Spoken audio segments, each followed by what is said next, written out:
विपक्ष कह रहा है कि हम बिहार में चुनाव ही नहीं लड़ेंगे। पक्ष और विपक्ष में लोकतंत्र के एक मजबूत कड़ी है। तो उसको डर है कि हम चुनाव लड़ेंगे तो भद्द पिटेगी हमारी। खिलाड़ी कोई विजेता होता है, कोई उप विजेता होता है। हार जीत नहीं होती है। चिराग पासवान लगातार रैलियां कर रहे हैं, आपने देखा ही होगा। कोई अलग नहीं है, चेहरे अलग हैं, नाम अलग हैं, लेकिन काम सबका ही होता है। बीच में कभी कभी नोक झोंक देखते हैं चिराग पासवान और जीतन राम मांझी के बीच। जो हमारी सोच अलग हो सकती है, उनकी सोच अलग हो सकती है। वो सार्थक तरीके से पॉजिटिव वे में कुछ अपनी बात को रखते हैं। पनोरमा ग्रुप, जो सोचता है वो करता है। नमस्कार, आप देख रहे हैं न्यूज आर्ट। मैं हूं कुमोद कुमार। एसआईआर को लेकर लगातार विपक्ष जो है सवाल उठा रहे हैं। हमारे साथ ज्यादा बातचीत करने के लिए बिहार सरकार के मंत्री संतोष मांझी है। सर, आप किस तरीके से देख रहे हैं, जिस तरीके से लगातार विपक्ष कह रहा है कि हम बिहार में चुनाव ही नहीं लड़ेंगे, फिर आप 225 सीट कैसे जीतिएगा?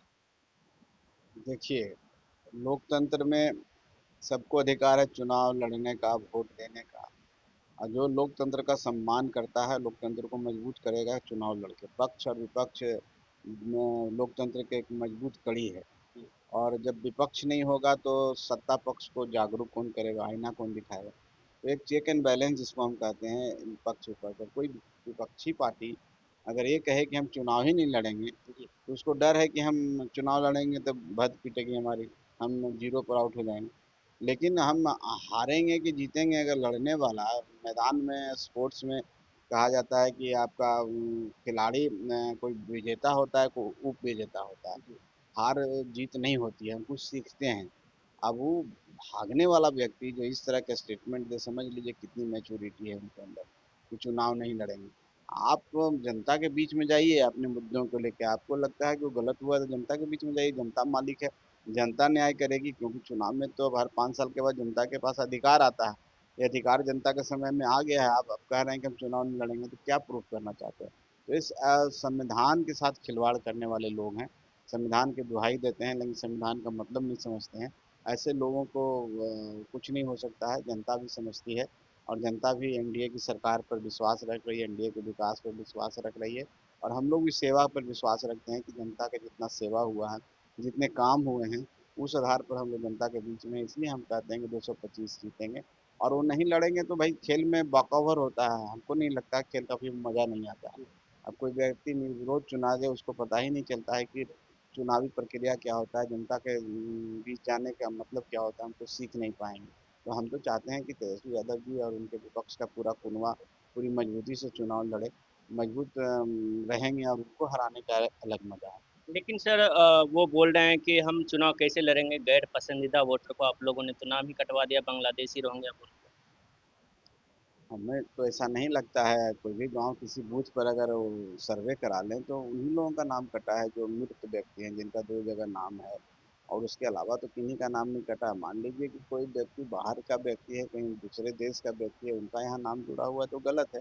लेकिन यहाँ के जो व्यक्ति हैं, जो यहाँ के वोटर हैं, यहाँ के वोटर रहे हैं, उनका कोई नाम कटता है तो जाए ना। अब तो कानून है, संविधान है, सुप्रीम कोर्ट है, और इवन इलेक्शन कमीशन ने भी बोला है कि आप हमारे पास अप्लाई कर सकते हैं। किन्हीं का गला उस तरीके से नाम कटा हो गलत तरीके से तो उनका नाम जुड़ जाएगा। इसमें कहीं पर कुछ नहीं है। तो पक्ष सिर्फ भ्रम फैला रहा है और कुछ नहीं है। उनके पास कोई एजेंडा नहीं है, विकास पर बोलने के लिए कोई उनके पास काम नहीं है, कोई नीति नहीं है। तो उल्टे सीधे बोलो। कहा जाता है ना कि जो गलत व्यक्ति होता है वो अपनी गलती को छुपाने के लिए कई एक गलतियां करता है। वही काम विपक्ष कर रहा है। सर, चिराग पासवान लगातार रैलियां कर रहे हैं, आपने देखा ही होगा। पिछली रैली जो है गया जी में हुई थी और चिराग पासवान ने साफ कहा है कि हमारी तैयारी पूरे जिले में है। कहीं जीतन राम मांझी पे प्रेशर पॉलिटिक्स तो नहीं चल रहा है जीत ये चिराग पासवान? नहीं नहीं, कोई प्रेशर पॉलिटिक्स नहीं। हम लोग सब एनडीए के साथी हैं, एनडीए के साथ हैं, एनडीए को इंटैक्ट करने के लिए काम कर रहे हैं। कोई अलग नहीं है, चेहरे अलग हैं, नाम अलग हैं, लेकिन काम सबका एक है। एनडीए में 5 पार्टी है, 5 दल है, 5 दलों का अलग अलग नाम है, 5 के अलग नेता हैं, लेकिन काम हम एक ही कर रहे हैं। जनता का विकास के लिए काम कर रहे हैं, जनता का विश्वास जीतने के लिए काम कर रहे हैं। इसलिए सबकी नीति एक ही है, एक ही एजेंडे पर हम काम कर रहे हैं। तो कोई अलग नहीं है। सिर्फ सोचने का, इंटरप्रिटेशन करने का तरीका लोगों का अलग हो गया है। बाकी इसके अलावा कुछ नहीं। हम विकास के साथ हैं, विश्वास के साथ। सर, बीच में कभी कभी नोक झोंक देखते हैं चिराग पासवान और जीतन राम मांझी के बीच, लॉ एंड ऑर्डर जैसे लगातार चिराग पासवान लगातार कहते हैं, लेकिन जीतन राम मांझी जी लगातार कहते हैं कि सब कुछ ठीक चल रहा है, लेकिन चिराग पासवान कहते हैं कि लॉ एंड ऑर्डर की स्थिति बेहद खराब हो गई, जबकि एनडीए के घटक दल है। देखिए हर व्यक्ति स्वतंत्र है। हम 5 दल हैं, 5 दल की विचारधारा अलग है और 5 भाई होते हैं तो सब भाई की अपनी-अपनी सोच होती है।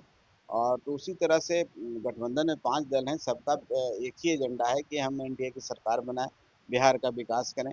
लेकिन कुछ ऐसे मुद्दे होते हैं, कुछ-कुछ मुद्दे होते हैं जिसको उनमें मत भिन्नता होती है। हमारी सोच अलग हो सकती है, उनकी सोच अलग हो सकती है। वो सार्थक तरीके से पॉजिटिव वे में कुछ अपनी बात को रखते हैं, अपनी बात को रखते हैं, तो अपनी-अपनी बातों को रखने का सबको अधिकार है। लेकिन उस बातों को जोड़ दिया जाता है और वो कंट्रोवर्सी क्रिएट किया जाता है कि कुछ ठीक नहीं है। लेकिन ऐसी कोई बात नहीं है, चाहे चिराग पासवान जी हों, चाहे जीतन राम मांझी जी हों, उपेंद्र कुशवाहा जी हों, चाहे भारतीय जनता पार्टी हो, चाहे जनता दल यूनाइटेड हो, सब एक हैं, सबके नेता के सुर एक हैं, विकास का सुर है, विश्वास का सुर है। सर, तेजस्वी यादव एक सवाल उठा रहे हैं कि गया जी में कैसे गैंगरेप हुई एम्बुलेंस, उसको लेकर लगातार एनडीए पे वो सवाल उठा रहे हैं। देखिए दुखद बात है और हम लोग इस तरह के जो भी हरकत करने वाले होते हैं सब समाज के हिस्सा नहीं हो सकते हैं, शैतान हैं। और ऐसे लोगों को चर्चा भी करना हम समझते हैं कि बड़ी लती बात है। ऐसे लोगों को कड़ी से कड़ी सज़ा मिले, इसकी मांग हम करते हैं और हम समझते हैं कि हमारा प्रशासन और सब लोग हम लोग सख्त हैं, हम लोग इन चुनौतियों का सामना करने के लिए तैयार हैं और उनको सज़ा मिलेगी इस बात को करते हैं। बाकी पूरी संवेदना है उस परिवार के साथ। वो इमामगंज की ही घटना है, संयोग से हमारे पार्टी के ही विधायक हैं वहाँ और हम लोग परिवार दुखित परिवार से भी हम लोग जानते हैं उनको। निश्चित तौर पर ये अकल्पनीय है। इसका कोई माने इसके ऊपर कोई विवेचना नहीं कर सकते हैं, कोई बात नहीं कर सकते हैं। इतना ही कहेंगे कि जो इसके पीछे हैं, उनको कड़ी से कड़ी सज़ा मिले, ऐसी सज़ा मिले कि दोबारा कोई ऐसा सोचे नहीं। बस इतना ही हम कहेंगे। सर, सीट शेयरिंग को लेकर बात हुई होगी, जिस तरीके से चिराग पासवान लगातार कह रहे हैं कि हम 243 विधानसभा सीटों पे चुनाव लड़ेंगे, लेकिन उनका मन अभी भी डोल रहा है बिहार के लिए, लेकिन वो केंद्र मंत्री है। देखिए 243 का मतलब होता है कि कोई पार्टी है तो हर सीट पर ही तैयारी करेगी ना। अगर हम ज़रूरी नहीं है कि हम लड़ रहे हैं कि नहीं लड़ रहे हैं, लेकिन हमारी तैयारी हर सीट पर होनी चाहिए। अगर हम हर सीट पर तैयार होंगे तभी तो अपने सहयोगियों को मदद कर सकेंगे। तो हम पार्टी भी 243 पर तैयारी कर रही है और उनका कहना था कि चिराग पासवान हर सीट पर लड़ेगा। मतलब ऐसा नहीं है कि हमारे खाते में जो सीट आएगा उसी पर हम चिराग पासवान के रूप में मेहनत करेंगे। हम एनडीए के सभी सीटों पर उतना ही खून पसीना बहाएंगे, उतना ही अपना जो हमारी क्षमता है, शक्ति है, उसका सदुपयोग उतना ही करेंगे जितना अपने सीटों पर करेंगे। लेकिन उसको 243 सीट लेके चला मान लिया जाता है। बाकी ऐसी कोई बात नहीं, कोई इफ बट है ही नहीं। हम लोग सब मिल के चुनाव लड़ेंगे। एक आखिरी सवाल sir, Mukesh Sahani son of Malla जो अपने आप को कहते हैं, वो कह रहे हैं कि 60 सीटों पे विधानसभा चुनाव लड़ेंगे। दूसरी तरफ उनका मन डोल रहा है कि यदि आरक्षण मिल जाता है तो हम जान देने के लिए तैयार हैं, एनडीए में जाने के लिए तैयार हैं। आप एक्सेप्ट करेंगे, आएंगे? देखिए 60 सीट की बात वो कर रहे हैं, उनको खुद विश्वास नहीं हो रहा है कि हमको 60 सीट मिलेगा। लेकिन बोल रहे हैं, एक प्रेशर पॉलिटिक्स है उनका, अभी अपने से कह दे रहे हैं कि हम डिप्टी सीएम बनेंगे। वो तारीख भी तय कर दिए हैं किस तारीख को शपथ ग्रहण लेंगे। तो भाई उनको पता ही नहीं कि जनता जब तक आपको वोट देगी, आपको स्लाइड बनाएगी तब ना। आप मान लीजिए आप सभी सीटों पर लड़ गए, तो कोई गारंटी है कि आप जीत जाइएगा? 5 ही सीट जीतें, 2 ही सीट जीतें, 0 सीट भी हो जाएगा। ऐसे बहुत सारे योद्धा अभी भी मैदान में है, बहुत योद्धा आजमाइश भी कर चुके हैं, कितने सीट जीतते हैं। तो ये इसकी गारंटी तो जनता देगी ना कि आप डिप्टी सीएम बनेंगे कि सीएम बनेंगे। अभी से मान लिए और जनता के ऊपर थोप दिए हैं कि हम डिप्टी सीएम बनने जा रहे हैं। ये इस तरह का लोकतंत्र में ये नहीं होता है। तो अभी अब परिपक्वता है और हम तो यही सलाह देंगे कि आप इस विचारधारा में आइए। आपके जितने भी समर्थक हैं जिनके लिए आप कुछ करने जा रहे हैं, तो उनकी विचारधारा एनडीए की विचारधारा है। और अगर कोई आपकी मांग को पूर्ति कर सकता है तो वो हम कर सकते हैं। कहने का मतलब एनडीए कर सकता है, केंद्र सरकार कर सकती है, राज्य सरकार कर सकती है। और आज हमारे डबल इंजन की सरकार हमारे पास है, हम लोग डबल इंजन की सरकार चला रहे हैं। तो जब हमारे के यहाँ से कुछ होना है तो झूठ मूठ के वहाँ पर प्रेशर बनाने से कोई फायदा है नहीं। तो हम समझते हैं अपरिपक्वता जिसको कहते हैं उसका परिचायक है। उनको कुछ सीखना चाहिए, गंभीर होना चाहिए और जिनके लिए वो काम करते हैं, जिनके लिए वो आवाज़ उठाते हैं, उनके उनका विश्वास भी उनके ऊपर जमना चाहिए। इस तरह की बात करेंगे तो उन लोगों का विश्वास खो देंगे। तो जो बहुत छोटा बहुत वोट है उनके पास, वो भी वोट उनसे पाते हैं। चलिए, ये थे हमारे साथ बातचीत करने के लिए बिहार सरकार के मंत्री संतोष मांझी जी। आप देखते रहिए न्यूज़ 8।